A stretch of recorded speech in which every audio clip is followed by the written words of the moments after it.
ओम विद्योताम समप्रभां मृगपतिं स्कंदस्थितां भीषणां कन्याभिकरवालखेटविलसत्तस्ताभिरासेवितां हस्तै चक्रगदाशिखेटविशिखां चापं गुणं तर्जनीं बिभ्राणमनलात्मिकां शशिधरां दुर्गां त्रिनेत्रां भजे। नमस्कार, स्वागत है आपका आचार्य वाणी में। मैं आचार्य डॉक्टर विक्रमादित्य आपके साथ हूँ और आपकी राशि के अनुसार से सिंह राशि वालों के लिए किस प्रकार से ग्रहों का योगा योग बनने वाला है आने वाले सितंबर के आरंभ काल में। सितंबर का महीना विशेष तौर पर श्राद्धों का महीना है, नवरात्रों का महीना है। ग्रहों का एक विशेष योगा योग आपकी राशि के दृष्टिकोण से जो बना हुआ है उसको आपको अच्छे से समझ लेना चाहिए। ये पर्व काल है, विशेष तौर पर हमारे अपने कष्टों को दूर करने के लिए, ऋण से निवृत्त होने का ये समय बहुत श्रेष्ठ समय शुरू होने जा रहा है। और ऐसे में कई ग्रहों को हम समझें किस प्रकार से परिवर्तन का रास्ता बना सकते हैं, वो हम सारे सिद्धांत आपके समक्ष रखने वाले हैं। ग्रहों की चाल यदि देखें तो विशेष तौर पर कई प्रकार से सुंदर योग बनकर तैयार होने वाले हैं। और ये समस्त योग आपकी राशि के दृष्टिकोण से यदि हम देखें तो कई प्रकार से लाभ के योग बनाने वाले, लेकिन स्वास्थ्य के मामले में भी कभी कभी थोड़ा ध्यान रखने की ज़रूरत है। इस समय ग्रह योग विशेष तौर पर आपको थोड़ा उग्र करते दिखाई दे रहे हैं। थोड़ा शांत होकर काम करें हर चीज़ में। धीरे धीरे रे मना धीरे सब कुछ होए, इस सिद्धांत को सिंह राशि वालों को खास तौर पर समझते हुए कार्य करना चाहिए। चीज़ों को शालीनता से समझकर कार्य करने का प्रयास करें। आपकी राशि में इस वक्त थोड़ा चातुर्य से काम करने की आवश्यकता है। चातुर्यपूर्ण कार्य करने के लिए यदि बुद्धि को शांत रख के चीज़ों को समझकर यदि आप कार्य कर लें तो सितंबर में इस प्रकार के ग्रह योग बनने वाले हैं कि खासतौर पर जो आपको कई प्रकार से लाभ दे सकते हैं। कई प्रकार से विशेष तौर पर रुके हुए कार्य को गति प्रदान करने के रास्ते आपके राशि के अनुसार से बना सकते हैं। और साथ साथ आपकी कई प्रकार की सेविंग्स को भी, यानी आपके चीज़ों को एकत्र करने का रास्ता, यानी आपके कई प्रकार के रास्तों को लाभ करने का रास्ता बना सकते हैं। चीज़ों को ऑर्गेनाइज करने की व्यवस्थाएं इन दिनों आपके ग्रह अच्छे से बनाते दिखाई दे रहे हैं। लेकिन जल्दबाजी मत कीजिएगा, इस बात का ध्यान रखते हुए कार्य कर लेंगे तो बहुत अच्छा रहेगा। सिलसिलेवार तरीके से समझते हैं। सबसे पहले ग्रहों का खेल आपके लिए किस प्रकार का रहेगा, हम बात कर लेते हैं 1 सितंबर की, सोमवार का अवसर। नवमी तिथि विद्यमान है। ग्रह नक्षत्रों के दृष्टिकोण से भाद्रपद का महीना चल रहा है, शुक्ल पक्ष है। और इस दिन ग्रहों का खेल समझते हुए जिस प्रकार से योग बन रहा है, आपका दिन ऐसा चल रहा है कि विशेष तौर पर कई लाभ होने के योग बन रहे हैं। चीज़ें आपकी ऐसी हैं कि जिसमें भी हाथ डालोगे ना, काम करोगे, उसमें कोई भी आपका कुछ बिगाड़ने का प्रयास करे। कई बार हमारे मन में ईर्ष्या होती है कि हमारा काम ना बिगाड़ दे। कोई नहीं बिगाड़ पाएगा। जो अपना कार्य आप में कुछ रुकावट उत्पन्न करने का प्रयास करेगा, आप अपनी चाल में मस्त होकर चलने का आपको प्रयास करना चाहिए। महालक्ष्मी के व्रत चल रहे हैं। महालक्ष्मी के जो व्रत चल रहे हैं विशेष तौर पर आपके लिए बहुत शुभ है। इन दिनों गजकेसरी योग आपकी राशि में बना हुआ है। ये कहीं ना कहीं आपके लिए बड़ा अच्छा है। इसका पूर्ण लाभ लेने का आपको प्रयास करना चाहिए। सोच समझकर कार्य करने का प्रयास करना चाहिए। चीज़ें आपके लिए बड़ी अच्छी तरह जा सकती हैं। महालक्ष्मी के व्रत चल रहे हैं, कोशिश ये करें। हमने विशेष तौर पर महालक्ष्मी के व्रत के दौरान पूरी व्यवस्था है कि अभी 16 दिन के ये व्रत हैं, एक दिन पहले ही आरंभ हुए हैं। और इस महालक्ष्मी व्रत के दौरान हो सके तो भगवती लक्ष्मी का नित्य प्रति स्तवन श्री सूक्त का पाठ अवश्य करने का प्रयास कीजिए। ये आपके लिए बहुत शुभ रहेगा। लाभ का रास्ता आपके लिए बनाता दिखाई देगा। तो अवश्य इस समय महालक्ष्मी व्रत का विधान आपको करने का प्रयास करना चाहिए। ये महालक्ष्मी के व्रत आपके लिए संपूर्ण रूप से मनोरथों को सिद्ध करने की योग बनाएगी। हमने पिछली बार भी आपको बताया था कि ये महालक्ष्मी के व्रत जो हैं वो विशेष तौर पर यदि इस दौरान महालक्ष्मी के व्रत के दौरान आप भगवती महालक्ष्मी को प्रसन्न करने के लिए नित्य प्रति महालक्ष्मी के श्री सूक्त का पाठ करें। श्री सूक्त का पाठ ऐसा अद्भुत पाठ है कि जो महालक्ष्मी को अद्भुत रूप से प्रसन्न करता है। और भगवती बाध्य हो जाती हैं जातक पर अपने उस कृपा को बरसाने के लिए। ऋषि भृगु के द्वारा बनाए गए ये मंत्र है। ओम हिरण्यवर्णाम हरणीम सुवर्ण रजस्त्रजाम चंद्राम हिरण्यमयीम लक्ष्मीम जातवेदो मावा। ये महालक्ष्मी के मंत्र हैं। तो कोशिश ये करें इनको नित्य प्रति इन 16 के 16 दिनों में इसका यज्ञ करने का प्रयास करें। वैसे तो हमने विवेकानंद योगाश्रम में पूरे 16 दिन तक महालक्ष्मी का दिव्य यज्ञ रखा है और जो लोग इसमें सम्मिलित हो रहे हैं उन्होंने सब अपना रजिस्ट्रेशन करा रखा है।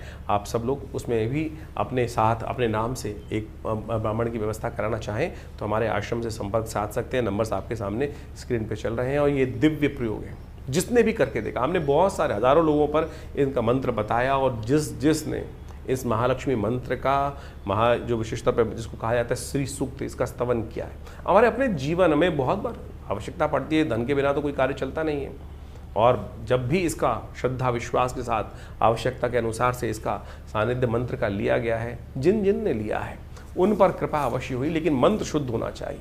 शुद्ध रूप से ये 16 मंत्र जो हैं इनको शुद्ध रूप से स्तवन यदि आप करें नित्य प्रति, और इन खास दिनों में महालक्ष्मी के व्रत के दौरान, हमने ऐसे ऐसे लोग देखे हैं कि जिनके जीवन में बिल्कुल रास्ता बन ही नहीं रहा था, तो उन्होंने भी इसका मंत्र का स्तवन कर कर लाभ लेने का प्रयास किया, तो बिल्कुल परिवर्तन का रास्ता बना। तो आप भी कोशिश ये करें, इसको सही रूप से समझकर कार्य कर लीजिए। महालक्ष्मी के दिन हैं, ये 16 दिन हैं, ये पूरे वर्ष आपके लिए लाभ देने के रास्ते अवश्य बनाएंगे, तो इसको हमें अच्छे से समझ लेना चाहिए। तो सिंह राशि वालों, 2 तारीख का दिन, 2 सितंबर का दिन तो आपके लिए बहुत अद्भुत है। जैसा हमने अभी आपको बताया कि महालक्ष्मी के व्रत चल रहे हैं, तो वो आप करेंगे, लेकिन ग्रह फल क्या कह रहा है आपके लिए वो भी आप समझ लीजिए। मंगलवार दशमी तिथि विद्यमान है, और ये दशमी तिथि बहुत विशेष है। भाद्रपद की दशमी दशावतार व्रत के रूप में जानी जाती है। ग्रह नक्षत्रों का योग आपकी राशि में जो बना हुआ है वो बहुत सुंदर बन रहा है, लाभ का रास्ता खुलता दिखाई दे रहा है। रवि योग भी इस दिन विद्यमान है, चीज़ों को आपके फेवर में जाने के रास्ते बहुत बढ़िया से बनते दिखाई दे रहे हैं। तो कोशिश ये करें इन चीज़ों को अपने फेवर में लाने के लिए थोड़ा सा बाहुबल, मन के संकोच को हटाइए साहब, मन के संकोच को हटाकर कार्य करने का प्रयास करेंगे तो बहुत अच्छा रहेगा। इन दिनों आप उग्र बहुत ज़्यादा हो रहे हैं, शांत होकर काम करें, थोड़ा मन की शालीनता को करें, सूर्य को अवश्य जल दीजिएगा, हनुमान चालीसा का पाठ करने का प्रयास करेंगे तो बहुत अच्छा ही रहेगा, कष्टों को दूर करने वाला रहेगा। मंगलवार का दिवस है, आश्रम पर भी सुंदरकांड का पाठ है, उसमें भी आप चाहें तो सम्मिलित हो सकते हैं, बहुत सुंदर आपको लाभ मिलने के योग बने। नए कार्य आरंभ करने के लिए रवि योग बनता दिखाई दे रहा है, वो आपके लिए बड़ा अच्छा रास्ता बनाता दिखाई दे रहा है। इस दिन 10 अवतारों का पूजन अवश्य करने का आप प्रयास कीजिए। गजकेसरी योग विद्यमान है, आने वाले 2-3 दिन खास तौर पर चीज़ों को आपके फेवर में जाने का रास्ता आपको बनेगा। बृहस्पति आपकी राशि के बिल्कुल सम्मुख में सामने विद्यमान है, और वो आपके लिए कई चीज़ों को पॉजिटिव करने का योग बनाते दिखाई दे रहे हैं। 3 तारीख बुधवार का अवसर है, एकादशी तिथि है, पद्म एकादशी का योग बन रहा है। पद्म एकादशी कहा जाता है कि कई प्रकार के कष्टों को दूर करने वाली मानी जाती है। महाराज मानधाता ने जो जब जीवन में कष्ट चल रहा था तो इस दिन व्रत किया था, और जगत के पूरे रास्ते के लिए, लाभ के लिए भी उस समय में रास्ता बना था। 3 प्राचीन काल में सूर्यवंश से उत्पन्न हुए, यानी बहुत सारे राजाओं ने इसके ऊपर वर्णन, शास्त्र में वर्णन लिखता है, और ब्रह्मांड पुराण इत्यादि में इसकी बहुत वृहद कथा मिलती है। राशि के दृष्टिकोण से यदि हम आप देखें कि आपकी राशि के दृष्टिकोण से ये राशि का जो ग्रहों का योग आपके लिए आपकी सेविंग्स को बढ़ाने का कोई रास्ता बनाता दिखाई दे रहा है। चीज़ों को सही रूप में कई बार क्या होता है, मन में संकोच होता है, करूं कि ना करूं, इस वक्त थोड़ा, और आपकी राशि में तो वैसी इस वक्त योग चल रहा है, तो आप आगे बढ़िए, चीज़ों को पॉजिटिव वे में लेकर कार्य करने का प्रयास करेंगे तो बहुत अच्छा रहेगा। इस दिन और भी ग्रह परिवर्तन की तरफ जा रहे हैं। इसके साथ साथ परिवर्तन का योग क्या बन रहा है कि जो विशेष तौर पर मंगल ग्रह है, मंगल ग्रह अपने चित्रा नक्षत्र में प्रवेश करता दिखाई दे रहा है। मंगल और पॉजिटिव होकर कार्य करता दिखाई दे रहा है। वैसे तो समसप्तक योग चल रहा है, क्लैश का योग चल रहा है, सूर्य आपके लग्न में है, और इस वक्त मंगल शनि का टकराव भी चल रहा है। मंगल और उग्र हो जाएगा, लेकिन मंगल सेविंग जरूर बढ़ा सकता है कहीं ना कहीं कार्य से। क्रिय विक्रिय का काम वाले उनको भी बढ़ाने के योग बना सकता है, लेकिन ध्यान रखना शनि महाराज इन दिनों लगातार हिंड्रेंसेस क्रिएट करने के योग बना रहे हैं, तो ऐसे में एकादशी का व्रत रखना आपके लिए अच्छा रहेगा। ऐसे में शुक्र भी और अश्लेषा नक्षत्र में प्रवेश करने के कारण से इस वक्त ग्रहों का योग जो है वो कई मामलों में पॉजिटिव है आपके लिए। तो इसलिए केवल हनुमान जी का स्तवन करें, हो सके तो गणेश जी को पीले पुष्प अर्पित करने का प्रयास करें, तो वो आपके लिए अच्छा रहेगा। और एकादशी है, भगवान विष्णु का तो पूजन करना, व्रत रखना तो आपके लिए बहुत ज़रूरी ही है, और ऐसे में इसको करेंगे तो बहुत बढ़िया से आपके लाभ के योग बनते दिखाई देंगे। 4 तारीख बृहस्पतिवार का अवसर, द्वादशी तिथि विद्यमान है इस दिन, और इस दिन ग्रहों का योग परिवर्तन का बनता दिखाई दे रहा है। ये थोड़ा आप पर भारी पड़ सकता है। स्वास्थ्य के मामले में, अन्य शरीर खर्चों के मामले में थोड़ा ध्यान रखते हुए कार्य करने की ज़रूरत है। बहुत जल्दी ऐसे किसी पर विश्वास मत कीजिएगा, कहीं ना कहीं थोड़ा सा कुछ ना कुछ समस्याएं उत्पन्न करने के योग बन सकते हैं। इस दिन वामन जयंती है, भगवान विष्णु वामन रूप में अवतरित हुए, ब्राह्मणों की सेवा यथाउचित भाव से आप करने का प्रयास करें। हो सके तो भगवान विष्णु का सुंदर पूजन कर जितना भी हो सकता है वो कार्य करें। ओम नमो नारायण, इस बात का स्तवन करने का प्रयास करेंगे तो बहुत अच्छा रहेगा आपके लिए। 5 तारीख का दिन यदि बात करें, शुक्रवार का अवसर है, त्रयोदशी तिथि विद्यमान है, शुक्र प्रदोष का योग बन रहा है, और ग्रह नक्षत्रों के दृष्टिकोण से दिन थोड़ा सा अननेसेसरी खर्चों को बढ़ाने वाला आपके लिए हो सकता है। मन थोड़ा सा भयग्रस्त रह सकता है, ऐसे योग बनते दिखाई दे रहे हैं, तो मन के हारे हार है, मन के जीते जीत, थोड़ा मन को प्रबल करने का प्रयास कीजिएगा। दिन कई मामलों में थोड़ा सा हल्का दिखाई दे रहा है चीज़ों को ठीक करने में। आपको बेकार के मामलों में थोड़ा मन जो है विलासिता की तरफ ज़्यादा भागता दिखाई दे सकता है। शुक्र के बिल्कुल सम्मुख हो गए चंद्रमा बैठे हुए इन दिनों थोड़ी सी विलासिता मनोमस्तिष्क में ज़्यादा बढ़ा सकता है, तो उससे बचते हुए कार्य करने के लिए थोड़ी ज़रूरत दिखाई देती है। गलत रास्ते पे जाने से थोड़ा सा नुकसान हो सकता है, तो इसलिए चीज़ों को गाड़ी वाड़ी बहुत सावधानी के साथ चलाएं। अननेसेसरी के चोट लगने के योग भी ग्रह में राशि के दृष्टिकोण से बनते दिखाई दे रहे हैं, तो उसमें ध्यान रखते हुए कार्य करना। शुक्र प्रदोष है इस दिन। कोशिश ये करें गाय के दूध से भगवान शंकर का शाम के समय यदि कोई कष्ट जीवन में चल रहा हो, लाभ नहीं हो रहा, तो या तो दही से या गाय के दूध से शाम को सूर्यास्त के समय भगवान का अभिषेक कर लेना चाहिए। शुक्र प्रदोष बहुत सारे जीवन की सांसारिक सुखों को देने की अद्भुत योग बनाता है। 6 तारीख शनिवार का अवसर, चतुर्दशी तिथि विद्यमान है, अनंत चतुर्दशी का दिवस है और ग्रह नक्षत्रों के दृष्टिकोण से परिवर्तन का योग बनता दिखाई दे रहा है। सुबह आरंभ में कुछ मूड हल्का रहेगा, लेकिन जैसे जैसे सूर्य आगे बढ़ने शुरू होंगे, समय की सीढ़ी आगे बढ़नी शुरू होगी, आपके लिए बहुत सुंदर योग बनता है। नई इंट्यूशंस, नया रास्ता कुछ न कुछ प्रभाव दिखाने के योग बना सकता है। लेकिन फिर भी राहु के साथ चंद्रमा की युति होने के कारण से ऐसा भाव हो सकता है कि मन थोड़ा सा कहीं ना कहीं खुलकर काम करने से दिक्कत कर सकता है, तो उसको थोड़ा सा मन की प्रबल शक्ति को बढ़ाने का प्रयास करें। दूध का दान करना, दूध का सेवन करना आपके लिए बहुत अच्छा रहा। इस दिन पंचक आरंभ हो रहे हैं, ध्यान रखिएगा। करीब करीब 11 बजे के बाद से पंचक आरंभ रहेंगे, 3, 4, 5 दिन ऐसा योग बनेगा। तो उन दिनों खासतौर पे जो कार्य करना चाहिए, लेंटर इत्यादि डालने का कार्य, एकत्रीकरण का कार्य, उससे बचने का प्रयास करना चाहिए। अनंत चतुर्दशी है, इस दिन गणेश जी का विसर्जन का भी कार्यक्रम रहता है। अनंत फल प्राप्ति का योग बनता है। कहा जाता है कि अनंत जो भी कार्य करेंगे उसका अनंत गुना फल प्राप्त होगा। शुभ करने का प्रयास करें। देखिए शनि आपके इन दिनों विशेष तौर पे थोड़े से अष्टैया चला रहे हैं, तो हो सके तो शनि के निमित्त हनुमान चालीसा का पाठ, सुंदरकांड का पाठ, हनुमान जी को चूल्हा चढ़ाने का पाठ, काली चीज़ों का, अन्न इत्यादि का यानी उड़द की दाल इत्यादि का दान करने का प्रयास करें। यह अनंत गुना फल देगा। अनंत शनि के इस नेगेटिव प्रभाव को ठीक करने के लिए अच्छा योग बनाता दिखाई देगा। 7 तारीख रविवार का दिन है और उस दिन पूर्णिमा भी है और उस दिन से श्राद्ध भी आरंभ हो रहे हैं और ग्रहण भी पड़ेगा। इस ग्रहण को आपको अच्छे से समझ लेना चाहिए। भाद्रपद पूर्णिमा के दिन चंद्र ग्रहण लग रहा है और ये ग्रहण बहुत विशेष है। इस ग्रहण को आपको अच्छे से समझ लेना चाहिए। ग्रहण किस कारण से कहाँ पड़ रहा है और किसका प्रभाव किस प्रकार से होगा। ये ग्रहण जो है 3.5 घंटे का ग्रहण है और पूरे भारत में सब जगह दृश्य रहने वाला है। इसका प्रभाव भी बड़ा विचित्र प्रकार से जीवन पर पड़ने के योग बनने वाले हैं। चंद्रमा जिस प्रकार से शनि की राशि में स्थित होकर ये ग्रहण का योग बना रहे हैं, ये पूरी तरह से मन का और जो प्रभाव है वो विशेष तौर पर हर राशि के अनुसार से इसका प्रभाव होगा और उसके अनुसार से देखिए चंद्र ग्रहण, सूर्य ग्रहण जो है वो भारतीय संस्कृति में ये पर्व काल बताए गए हैं।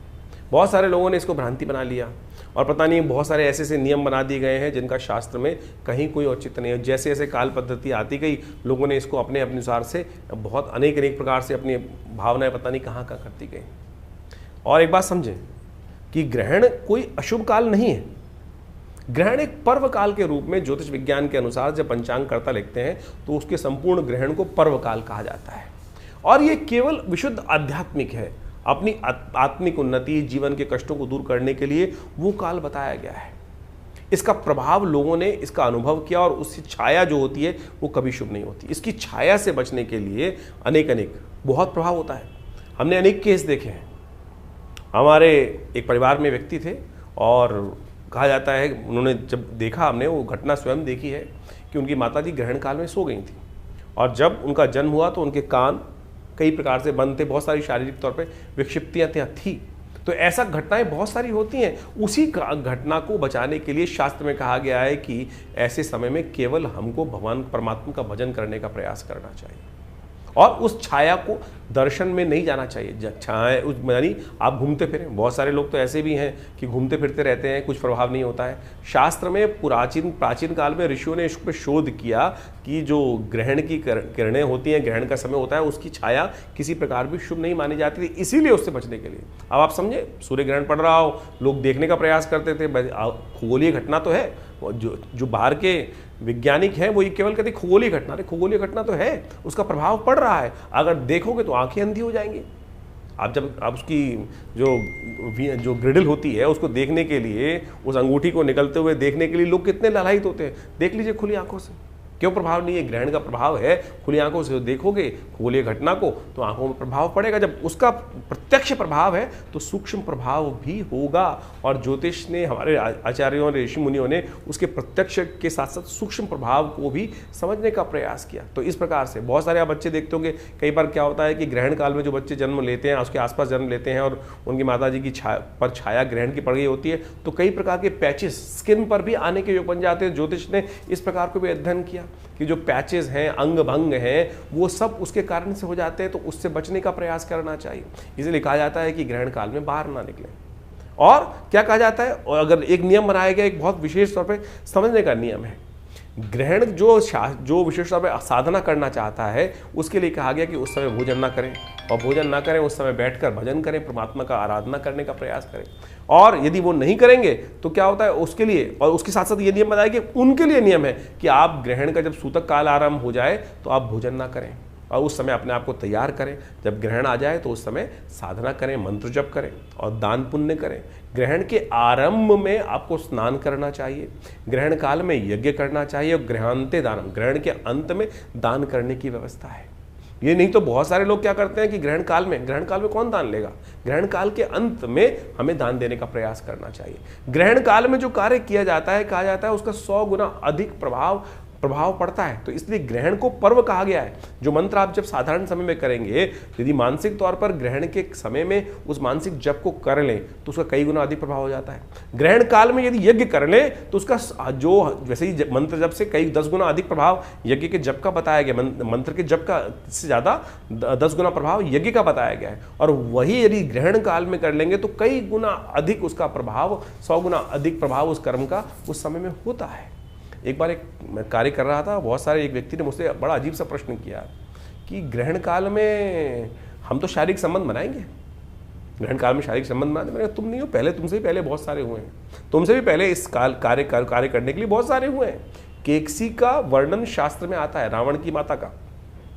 कहा जाता है कि ग्रहण एक संधि काल है, ग्रहण एक संधि काल है, और संधि काल के अंदर हमें केवल परमात्मा का स्मरण करने का प्रयास करना चाहिए। केकसी ने संधि काल के अंदर, ऐसे ही समय के अंदर शारीरिक संबंध बना है, और कहा जाता है कि रावण की उत्पत्ति उसी लिए हुई, रावण की उत्पत्ति उसी लिए हुई, उसी काल में संपर्क बनाने के कारण से वो समय जिस कार्य के लिए जो श्रेष्ठ कार्य है उसको ही हमें समझने का प्रयास करना चाहिए। लोग समझते नहीं हैं। शास्त्र में इस कथा को वर्णित किया गया है कि संध्या काल में, और ऋषि कह रहे थे अरे क्या करने जा रही हो तुम, इस समय में परमात्मा कामातुर होकर इस समय का संबंध बनाने का समय नहीं है, ये समय कुछ और होता है। लेकिन केकसी मानी नहीं, और केकसी ने उसके कारण से ही रावण की उत्पत्ति हुई। तो यानी आप समझे कि बहुत सारे लोग आज की तारीख में खुराफात दिमाग में लोगों को चलती रहती है, और जैसी खुराफात आपने जो प्रश्न आपके मन में उठ रहे हैं, हमारे शास्त्र इतने बड़े हैं कि कहीं ना कहीं उस आपसे पहले वो प्रश्न लोगों के मन में उठ चुके हैं। और इस प्रकार के जब मैं एक प्रोग्राम कर रहा था तो मैंने मुझे याद आ गया, तो ये ऐसा प्रश्न एक व्यक्ति ने मुझसे किया, तो मैंने यही सार उस समय उपस्थित किया था कि आप पहले नहीं है भैया, आपसे भी पहले बहुत सारे लोग इस प्रकार का व्यभिचार कर्म कर चुके हैं, तो उसका प्रभाव होता है। तो आप समझें ये ग्रहण काल जो है, ये पर्वकाल जो इस दिन बनने जा रहा है, जो समय चंद्र ग्रहण का बन रहा है 3.5 घंटे का रहेगा, करीब रात्रि में भारत के टाइम के अनुसार से समझें तो करीब 21 बज के यानी 9:57 पे शुरू होगा ये समय, और रात्रि में अगले दिन जो समय रहेगा जिसको गणनाओं में लिखा जाता है 25:27 यानी रात को 1:27 तक ये ग्रहण काल चलने वाला है। कोशिश करें इस समय भगवान के नाम का स्मरण करें। हमने विवेकानंद योगाश्रम में इस पूरे ग्रहण काल के अंदर यज्ञ रखा है, और उसमें बहुत सारे विभिन्न मंत्रों का, विभिन्न प्रयोगों का हम सामूहिक तौर पे बहुत सारे कार्य करते ही आए हैं। और ऐसे में कहा जाता है कि अपने कष्टों को दूर करने के लिए हमें अवश्य कुछ ना कुछ भगवान का स्मरण, मंत्र जप अवश्य अपने रूप में रहने का प्रयास करना चाहिए। उससे आपके जीवन में कष्ट दूर होने का योग बनेगा। ये सिद्धांतिक तौर पर हमें समझ लेना चाहिए। ये बिल्कुल सत्य प्रमाणित चीज़ें हैं, इसमें कहीं कोई कपोल कल्पित नहीं है। आप समझें ग्रहण काल के अंदर क्या कहा जाता है कि अगर ग्रहण के पंचांग के अंदर नियम को सोचें कि जो ये नियम है ये साधक के लिए हैं। अबाल जो बच्चे छोटे जो बच्चे हैं प्लस जो वृद्ध हैं या बीमार हैं वो दवाई भी खा सकते हैं, वो अपना भोजन भी कर सकते हैं। ये भोजन का नियम जो है, यदि ये वो नियम होता कि ऐसे में कुछ विकड़ने पड़ती हैं और विकड़ने पड़ने से भोजन सब खराब हो जाता है, तो फिर क्यों बच्चों को और वृद्धों को और साथ साथ जो बीमार हैं उनको उससे नियम से हटा दिया गया?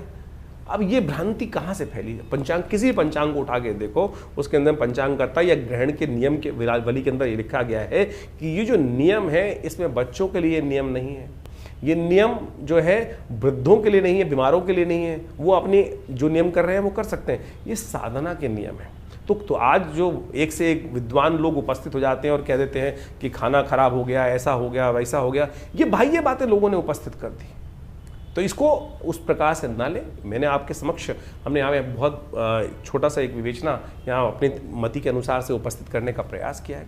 खैर, ग्रहण के काल में आप कोशिश ये करें अवश्य अपने मंत्रों को, जो कष्ट जीवन में चल रहा है उसकी निवृत्ति करने के लिए भगवान के मंत्र जो है, जो भी आपके ग्रहों के मंत्र हैं, कैसे भी मंत्र हैं, भगवान शंकर के मंत्र हैं, महामृत्युंजय मंत्र हैं, उन सब का यथाउचित भाव से जप करने का प्रयास करें, कीर्तन करें, भगवान के नाम का मानसिक तौर पर स्मरण करने का प्रयास करें, यज्ञ कर सकते हैं। मूर्ति पूजा नहीं, मूर्ति पूजा उस समय में नहीं करनी चाहिए। शास्त्र में मूर्ति को ढक दिया जाता है, शास्त्र के दृष्टिकोण से मना कर दिया जाता है कि मूर्ति को स्पर्श करना, क्योंकि वो सूतक काल माना जाता है, मूर्ति को स्पर्श ना करें। हाँ, यज्ञ कर सकते हैं।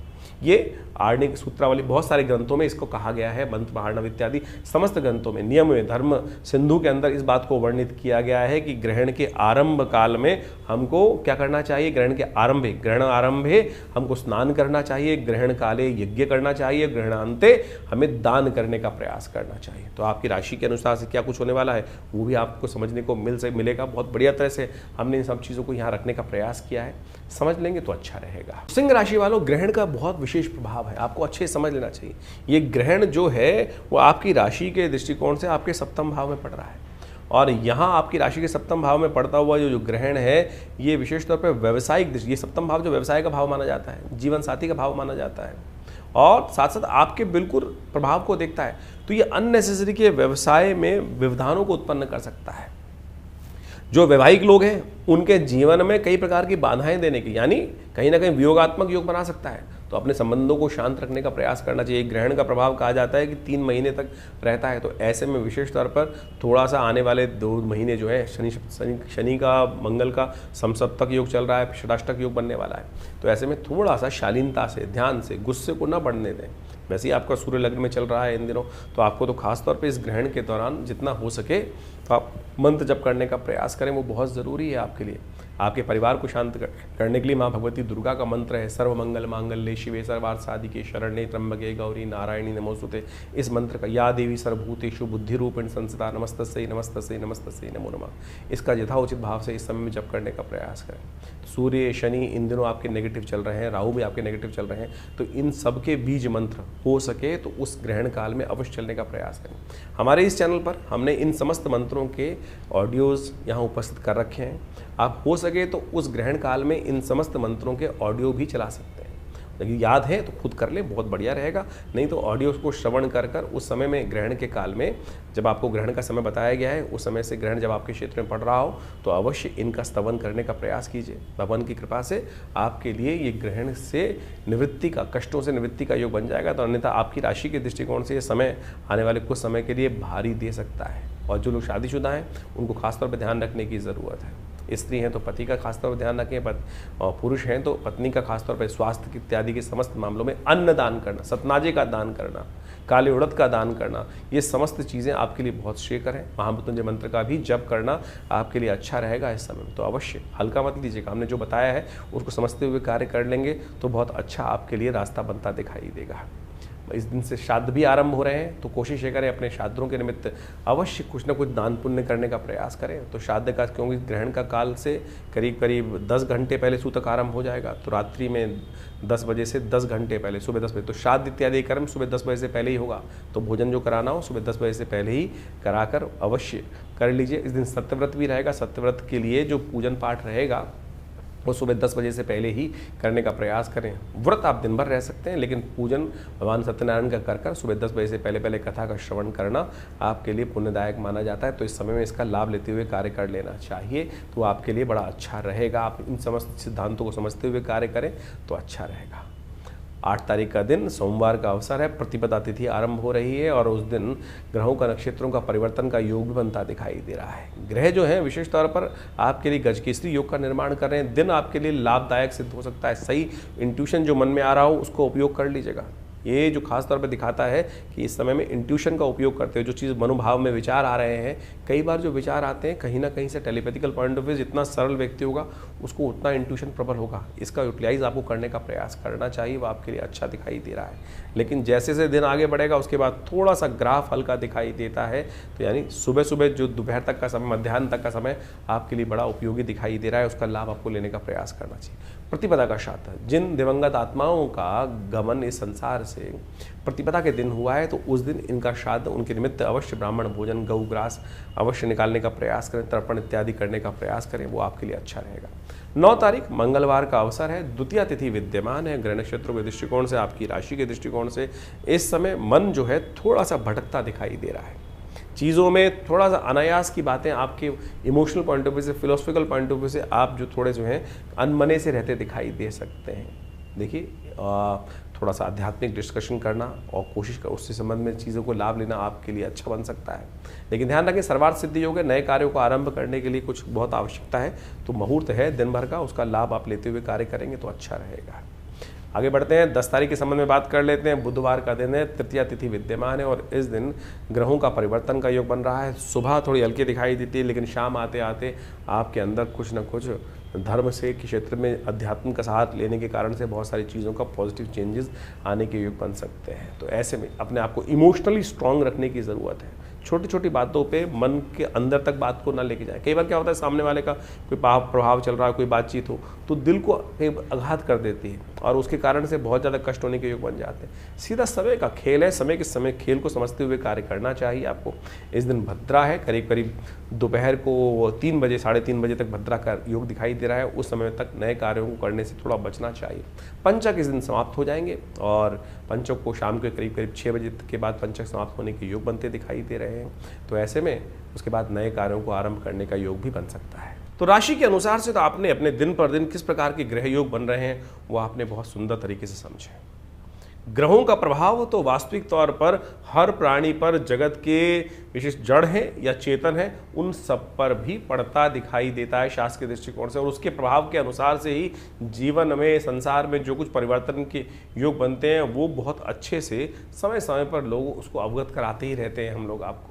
लेकिन आपके जीवन में ग्रहों का प्रभाव किस प्रकार से है और उस आने वाले प्रभाव को समझकर जीवन में परिवर्तन का रास्ता हम सब प्राप्त कर लें, शुभ प्राप्त करने के योग बना लें, वो ज्योतिष का वास्तविक उद्देश्य है और उसको हमें अच्छे समझना चाहिए।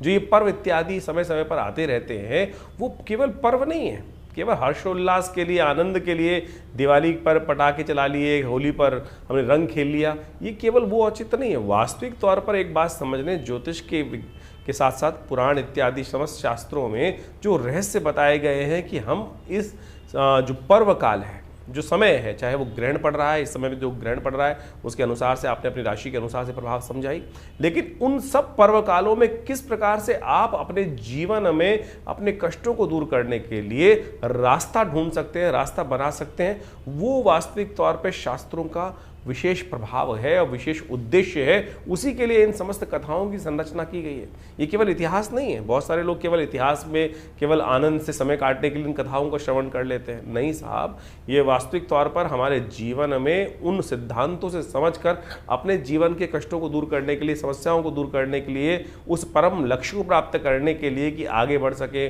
जीवन को शुभ कर सकें, सबकी सेवा कर सकें, उस भाव को समझने के लिए हमको ये कथाओं के कथानक जो है शास्त्रों में वर्णित किए गए हैं। अभी आपने जिस प्रकार से अपने जो प्रकार से आप समझें ये ग्रहण इत्यादि हो रहे हैं, इसका प्रभाव आपने समझाई। इसके साथ साथ जो अभी विशेष तौर पर एक बात और समझें कि श्राद्ध आरंभ हो रहे हैं। श्राद्ध का विशेष पर्व हमें समझ लेना चाहिए।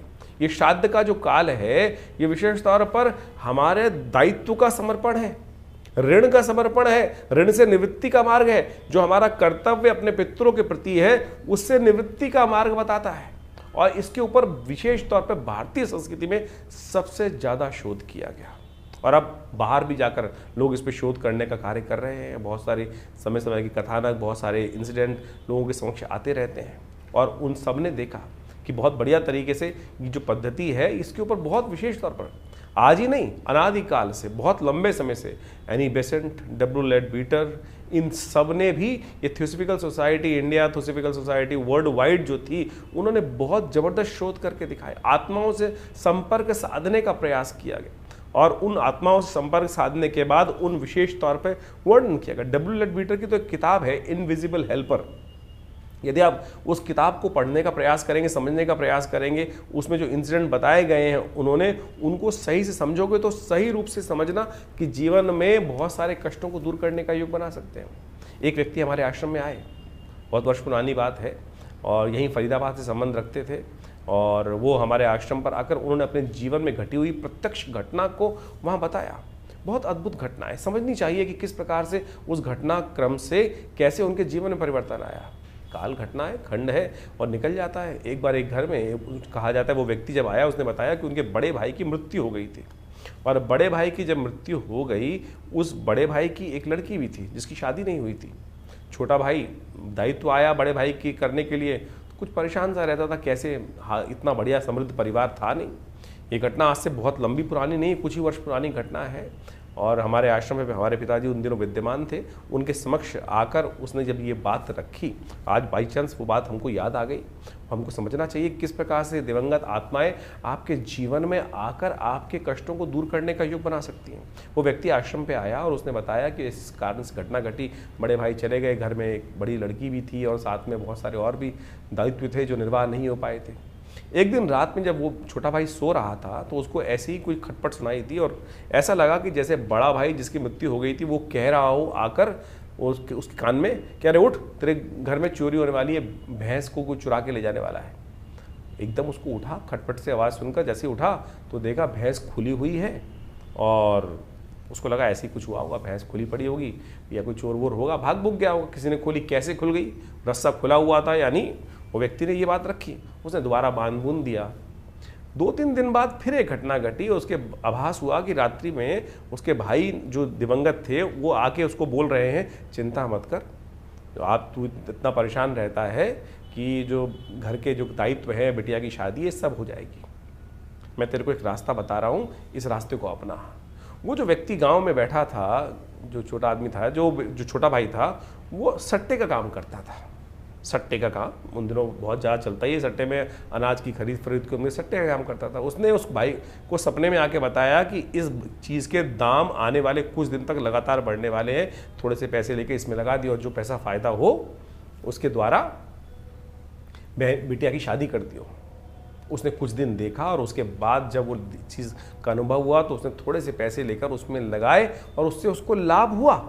यानी वो दिवंगत आत्मा आपके प्रति किस प्रकार से निष्ठावान है, आपके भी पूर्वज आपके प्रति सुंदर रूप से निष्ठा रखते हैं। बहुत सारे लोगों ने ये भ्रांति फैला दी कि पितृ रुष्ट हो गए। पितृ रुष्ट, अरे पितृ रुष्ट कभी क्यों? आपके माता पिता बड़े बुजुर्ग आपसे रुष्ट नहीं होते। आप अपना कर्तव्य का पालन नहीं करते हैं। कर्तव्य जो निष्ठ नहीं है, जो उनको क्या चाहिए, उनको आपके पितरों को क्या चाहिए? केवल जल ही तो चाहिए, समर्पण चाहिए, श्रद्धा का समर्पण ही तो चाहिए। जो शास्त्र में कहा गया है कि भाई तुमको ब्राह्मण भोजन करा दो, गरीब को अन्न करा दो, गाय को ग्रास डाल दो, यही तो कहा गया है। इसी से पितृ ऋण से निवृत्ति आती। पितृ दोष नहीं होता, पितृ ऋण है जो आपके ऊपर चलकर परेशान करता है। हम भूलते चले जा रहे हैं उन दिवंगत आत्माओं को जिनके प्रति हमारा कर्तव्य था। पुराने जमाने में कोई भी शादी हो, ब्याह हो, अपने पितरों के निमित्त एक थाली निकालने की व्यवस्था चलती थी, और वो पितृ रहते हैं आपके आसपास, कहीं दूर नहीं जाते। हमारे शास्त्रों में 3 पीढ़ी तक हर व्यक्ति को, चाहे छोटा भाई है, चाहे बड़ा भाई है, चाहे बहन है, चाहे स्त्री है, चाहे पुरुष है, हर व्यक्ति को अपने पितरों के निमित्त वो तर्पण करना, वो भोजन कराना, गरीबों को भोजन कराना शास्त्र में वर्णित है। केवल ब्राह्मण को ही नहीं, इस बात को कि बहुत ब्राह्मण यदि जमा सके तो बहुत श्रेष्ठ है। भारतीय संस्कृति में जिस प्रकार से बताया है, नहीं तो किसी भी भिक्षुक को, किसी भी गाय को, बहुत सारे शास्त्र में कथाएं आई हैं कि ब्राह्मण नहीं मिल रहे थे लोगों को तो गऊ को भी खिलाया लोगों ने, और वही कर्तव्य शास्त्र में बिल्कुल ठीक हुआ। तो आप समझें कि भारतीय संस्कृति में जो ये बात बताई गई, जो श्राद्ध आ रहा है, इसका ध्यान रखिएगा। अपने पितरों के निमित्त नित्य प्रति यदि ये 5 कर्म कर सके, एक तो ब्राह्मण भोजन, गऊ को ग्रास निकालना, और उसके अलावा कोशिश करें गायत्री जप या यज्ञ अपने पितरों के निमित्त अवश्य यथाउचित भाव से, कम 1 माला स्वयं कर सकते हैं। मानसिक तौर पर माला लेके बैठ जाएं और अवश्य उनके निमित्त कर दें, हाथ में जल लेकर उनको उसका कहते हैं कि ये दिवंगत आत्माओं की आत्म शांति के लिए उनके लिए क्या गायत्री का जप कर लीजिए। और साथ साथ तर्पण इत्यादि, तर्पण करना, तर्पण हर रोज आपको करने के प्रयास करना चाहिए। थोड़ा जल लेकर इस तीर्थ, पितृ तीर्थ से, अंगूठे से लेकर इस क्षेत्र से इन पूरे के पूरे जो 16 दिन पड़ेंगे, पितृपक्ष जो आता है, हर रोज अपने जिस भी दिवंगत, आपको याद है, ऋषि तर्पण, पितृ तर्पण, हमें दिवंगत जो करना चाहिए, अवश्य शास्त्र में नियम है, उनको करने का पूरा विधान शास्त्र में वर्णित है। किसी अच्छे विद्वान ब्राह्मण के द्वारा करा देंगे तो बहुत अच्छा लगेगा। तो ये सब चीजें, अभी तो एक बहुत बड़ी घटना घटी, विश्व के एक बहुत बड़े, अमेरिका के एक बहुत बड़े एक्टर हैं, उनके परिवार में किसी की मृत्यु हुई और वो व्यक्ति, जो लड़का था उनका, वो बार बार उनके सपनों में आ रहा था और सपने आके उसको लगता था कि ये स्थिति इसकी अच्छी नहीं है। बहुत कुछ उसने अपने धर्म के अनुसार से, ईसाईयत के अनुसार से करने का प्रयास किया, लेकिन वो बहुत से डॉक्टरों को दिखाया, एक बहुत बड़ा एक्टर है, और उनके साथ वो घटना घटी और फिर वो भारत में आते हैं। और जब कुछ कई साइकोलॉजिकल, उनको लगा कि साइकोलॉजिकल डिसऑर्डर हो गया, साइकेट्रिस्ट को दिखाया, बहुत सारे, जिस प्रकार से कोई रास्ता नहीं निकल रहा था, लेकिन फिर जब भारत में आए और संपूर्ण रूप से तर्पण इत्यादि का जो कार्य, जो भारतीय संस्कृति में बताया गया, विद्वानों के द्वारा कराया गया, फिर उसने अपनी ऑब्जर्वेशन लिखी है कि नहीं, उसके बाद से वो समस्या है। तो हमारे पास तो लगातार इस प्रकार के लोग पूरे विश्व से आते ही हैं, और जो जो पद्धति हमने कराई, जो जो पद्धति शास्त्र में वर्णित है, वो सब हमने कराई। तो आप सत्य माने, वो जो कष्ट जीवन में चल रहा था, लगातार आत्माएं आके परेशान, अगर आपके सपने में कोई दिवंगत आत्मा बार बार आ रही है, आपके पितरों के निमित्त जो आत्मा आ रही है, और वो किसी अच्छी अवस्था में नहीं है, तो समझ लीजिए कहीं ना कहीं पितृण है और वो अपेक्षा कर रही हैं आपके साथ कि हमको अपना, आपके कर्तव्य जो है वो सही से नहीं कर पा रहे हैं। तो उनके लिए गायत्री जप करा दीजिए, गायत्री सवाला गायत्री जप कराना। और इन श्राद्ध काल, वैसे तो हर रोज़ हमारे यहाँ तो कहा गया है कि हर लड़के को, लड़की को अपने जो पितृगण हैं उनके निमित्त थोड़ा सा तर्पण अवश्य करना चाहिए। नित्यपति देवताओं की पूजा करते वक्त जो संध्या वंदन किया जाता है, उसके साथ पितरों के निमित्त तर्पण करना भी शास्त्र में बहुत ज़रूरी बताया गया है, तो आप अवश्य करें।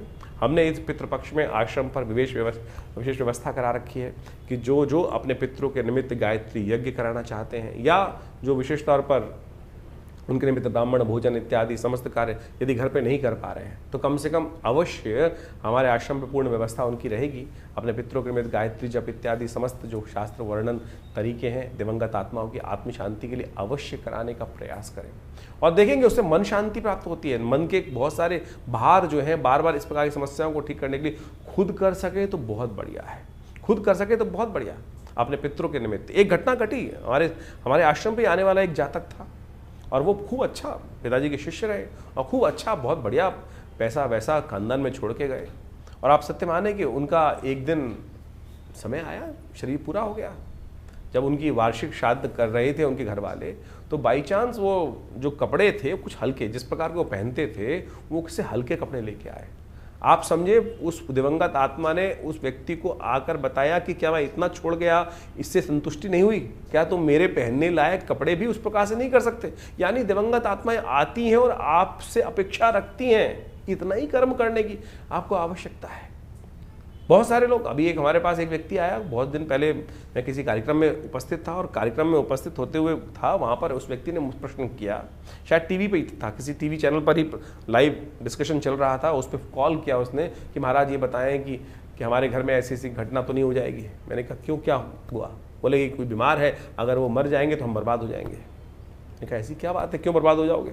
बोले हमारे गांव में परंपरा है कि हमारे यहाँ कोई किसी की मृत्यु होने पर पूरे गांव के जो 3-4 हज़ार आदमी, उनको भोजन कराने की व्यवस्था करनी पड़ती है, और उसी से पितरों की निवृत्ति होती है।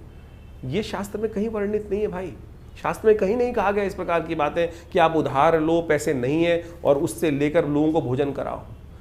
यदि पितृ कार्य करने के लिए आप कोई पैसा उधार लेकर अपने पितरों का तर्पण इत्यादि कार्य कर रहे हैं, तो पितृ उससे संतुष्ट नहीं होंगे। शास्त्र में वर्णित नहीं है। आपकी जितनी, अगर आप घास भी गाय को खिला देंगे ना, तो वो भी वास्तविक तौर पर आपके पितरों के दायित्व से निवृत्ति के लिए, उनकी संतुष्टि के लिए बहुत है। आप भाव भी कर देंगे, तर्पण भी कर देंगे, जल से ही तर्पण हो सकता है, और इसका शास्त्र में कोई बहुत पैसा नहीं चाहिए किसी को। ये बात ध्यान रखें कि पैसों से पितृ निवृत्ति नहीं। आपके घर में कोई दिक्कत है, बहुत ज़्यादा इसलिए इस बात को हमको अच्छे से समझ लेना चाहिए। तो ये सारी बातें हमने आपके समक्ष इसलिए रखी क्योंकि श्राद्ध पक्ष अभी आरंभ हो रहा है, हमने इस कार्यक्रम में आपको बताया ही। तो अवश्य इन सब चीज़ों को समझकर इनको करने का प्रयास करें। इससे आपके जीवन के बहुत सारे कष्ट दूर होने के योग अद्भुत रूप से बनेंगे। और हमारा ये संस्थान लगातार इनसे संबंध में बहुत सारे कार्य करता ही रहता है। समय समय में बहुत सारे यज्ञ इत्यादि बहुत सारे कार्यक्रम चलते ही रहते हैं। आप सब उनमें जुड़ सकते हैं। हर रविवार को तो विशेष कार्यक्रम यज्ञ का होता ही है, मंगलवार को सुंदरकांड का पाठ होता है और बहुत सारे समय समय पर उत्सव के यज्ञ रहते हैं। अभी नवरात्र का यज्ञ रहेगा बहुत बड़ा, उसमें सम्मिलित चंडी का सुंदर कार्यक्रम रहेगा। तो ये सब जो उत्सव जिससे हमने आरंभ किया था, ये उत्सव है, ये केवल उत्सव नहीं है, ये केवल पर्व नहीं है, ये हमारे जीवन के कष्टों को दूर करने का सुंदर मार्ग है। तो अवश्य इनको हमें अपनाने का प्रयास करना चाहिए और इनसे वैज्ञानिक विधान जो है इनको समझते हुए कार्य करने का प्रयास करना चाहिए।